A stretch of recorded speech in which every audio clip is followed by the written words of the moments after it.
कैसे करना है। तो सबसे पहले आप तर्पण के लिए बैठेंगे तो पहले आप पात्र जो लेंगे, पहले तो आपको पितृपक्ष में कैसे करना है हमने पहले एक बार बतलाया है कि एक चौकी रख करके उस पर पितरों का आह्वान कर लीजिए।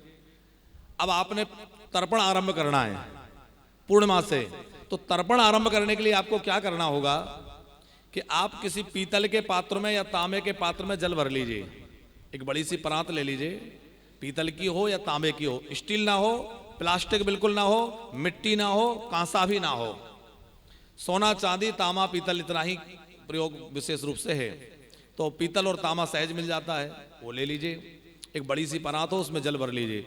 एक दूसरा पात्र भी रखिए जिसमें जल आप छोड़ेंगे, तो एक परात हो गया, एक दूसरी हो गई।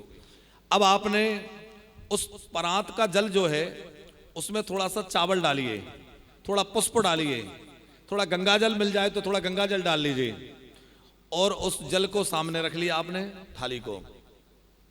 अब आप पूर्व दिशा की ओर मुख करके बैठ जाइए। जो यज्ञोपवीत पहनते हैं वो यज्ञोपवीत धारण करके रखेंगे, अपना कपड़ा उतार देंगे ताकि यज्ञोपवीत को इधर और उधर करने में आसानी रहे।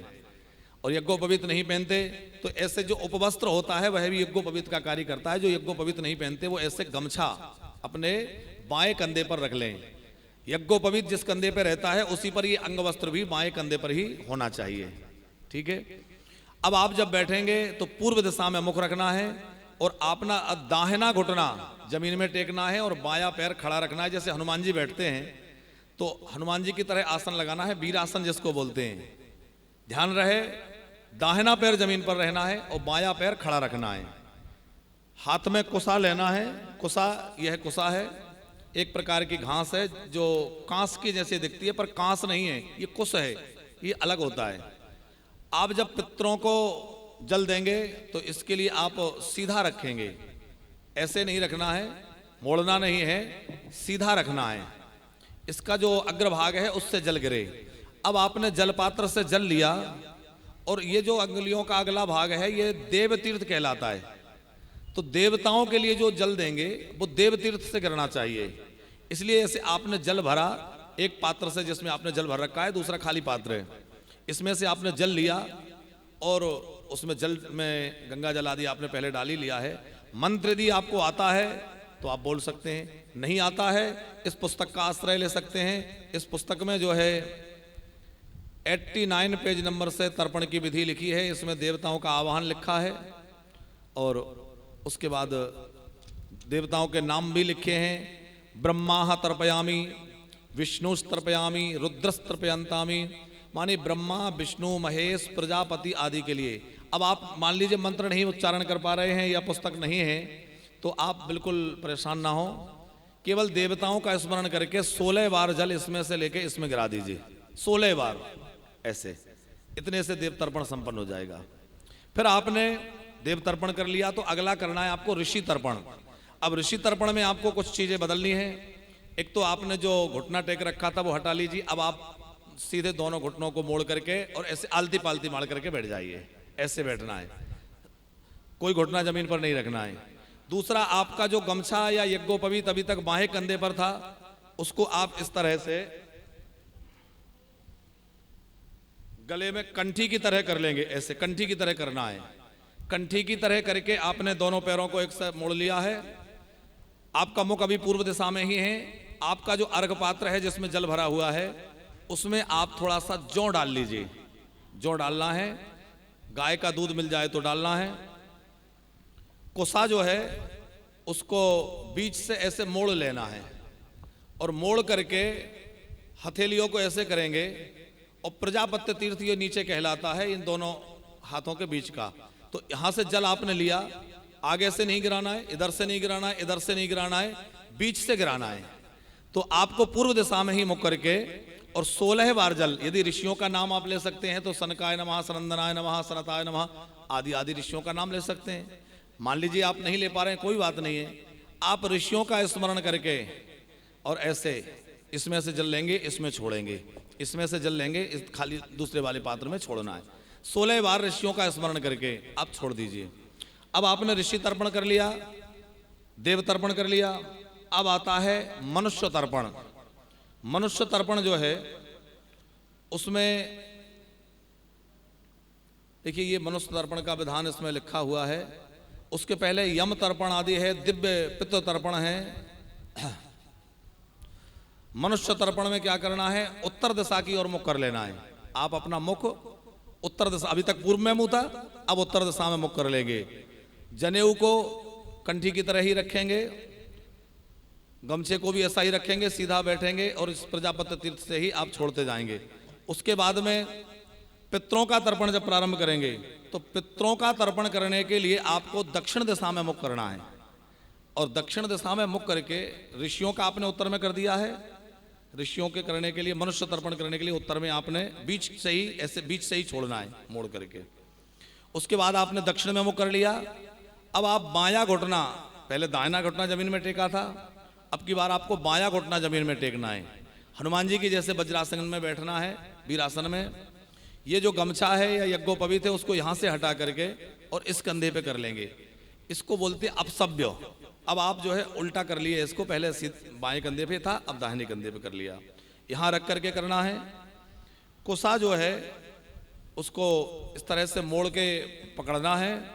और अब जो जल गिराना है आपको, वो सामने से नहीं गिराना है, बीच से नहीं गिराना है, बल्कि अंगूठा और तर्जनी के मध्य से, जो कि पितृतीर्थ कहलाता है, पितृतीर्थ से जल गिराना है। साथ में ही आप जो सामने जलपात्र रखा है जिसमें से जल ले रहे हैं, उसमें काला तिल डाल लेंगे, थोड़ा पुष्प डाल लेंगे। पितरों के लिए काला तिल उसमें डाल लीजिए। और उसमें अपने पिताजी जैसे यदि आपके नहीं हैं तो पिताजी के लिए 16 बार दें।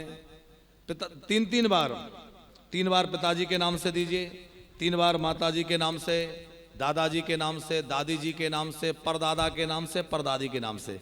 3 बार आप उनका नाम भर, मान लीजिए आप मंत्र नहीं बोल पा रहे हैं, कोई बात नहीं है, उनका नाम स्मरण करके ऐसे कुसा पकड़ करके और यहां पितृतीर्थ से जल गिराते हुए एक थाल से जल लेंगे। इसमें आपका मुख दक्षिण दिशा में होगा, आपका अंगवस्त्र दाहिने कंधे पर होगा, जलपात्र में काला तिल डला होगा, बायां घुटना जमीन पर टिका होगा, कुसाओं को मोड़कर ऐसे पकड़ा होगा और पितृतीर्थ से जल गिराना है।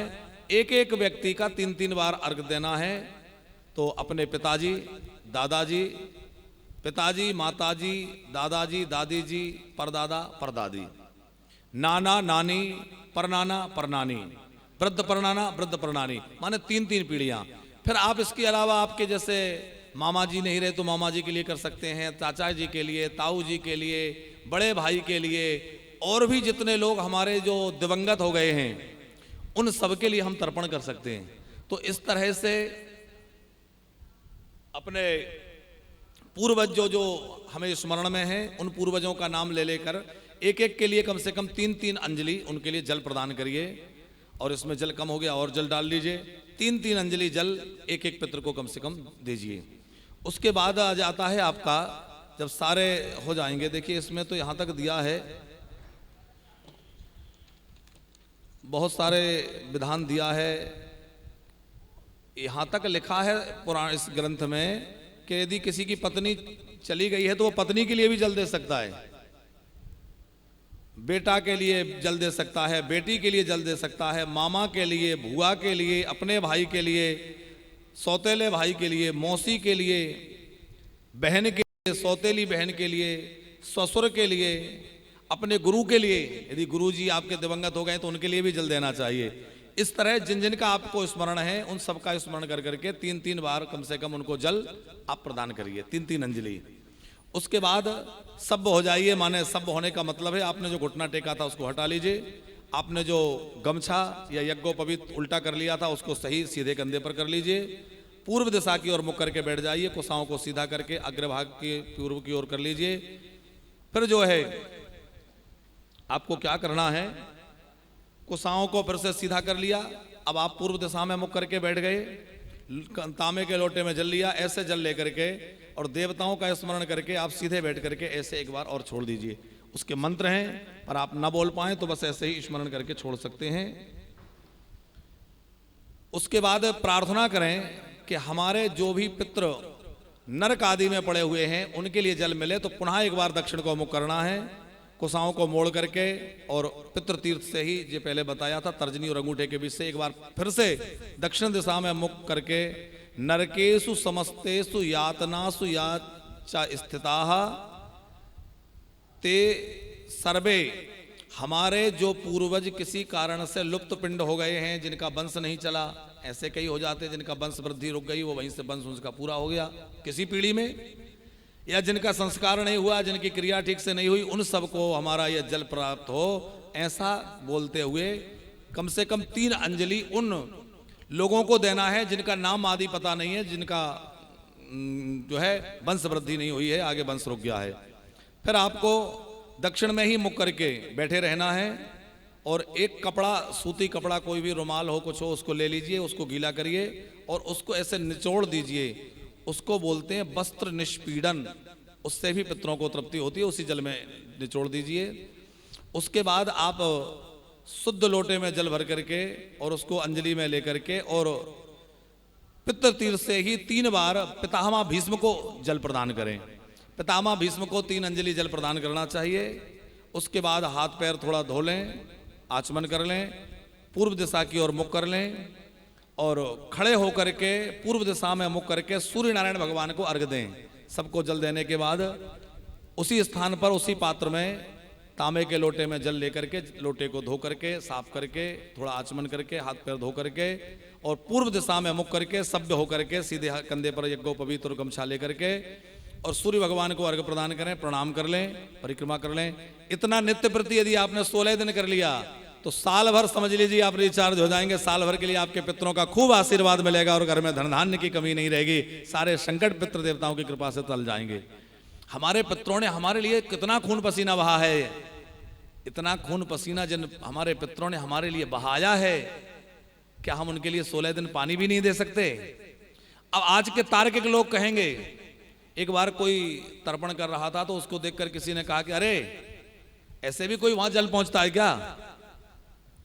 तो क्या किया, वो तार्किक व्यक्ति था, थोड़ा पानी भरा और ऐसे बाल्टी से पानी डालने लगा। किसी ने कहा क्या कर रहे हो? बोले घर के बगीचे में पानी डाल रहा हूं। अब वो यहाँ खड़ा है, बगीचा कहीं है 3 किलोमीटर दूर। तो लोगों ने कहा यहाँ खड़ा होकर 3 किलोमीटर दूर बगीचे में कैसे पानी जाएगा? बोले ये पंडित जी तो यहाँ जल दे रहे हैं और कह रहे हैं पितरों को पहुंच जाएगा। तो उन्होंने कहा अरे भले आदमी, ये मंत्रों की शक्ति है कि यहां दिया हुआ जल वहां पहुंच जाता है। यहां से तेरा जल बाल्टी का बगीचे में नहीं पहुंचेगा, लेकिन मंत्रों से उसी प्रकार जल वहां पहुंच जाएगा। आप यहां से जोर जोर से चिल्लाइए, आपके गांव में, आपके घर में आवाज आएगी। आप जबलपुर के लोग यहां बैठे हैं, आप कितना भी जोर से छत पे खड़े होकर चिल्लाइए, आवाज आएगी। और आप यहीं बैठे बैठे टेलीफोन का नंबर दबाइए तो आवाज आएगी कि नहीं आएगी? अमेरिका, ऑस्ट्रेलिया, कहीं भी आपके परिजन बैठे हो, वहां आवाज पहुंचेगी कि नहीं? किसकी सहायता से? एक यंत्र की सहायता से यहां से वहां आवाज पहुंच गई। उसी प्रकार एक मंत्र की सहायता से यहां दिया हुआ जल वहां पितरों को प्राप्त हो जाता है। साहब, ये मंत्रों की शक्ति है, ये ऋषियों का विज्ञान है, इसको समझने की आवश्यकता है। ये कोई कपोल कल्पना नहीं है, ये कोई झूठा मूठा काम नहीं है।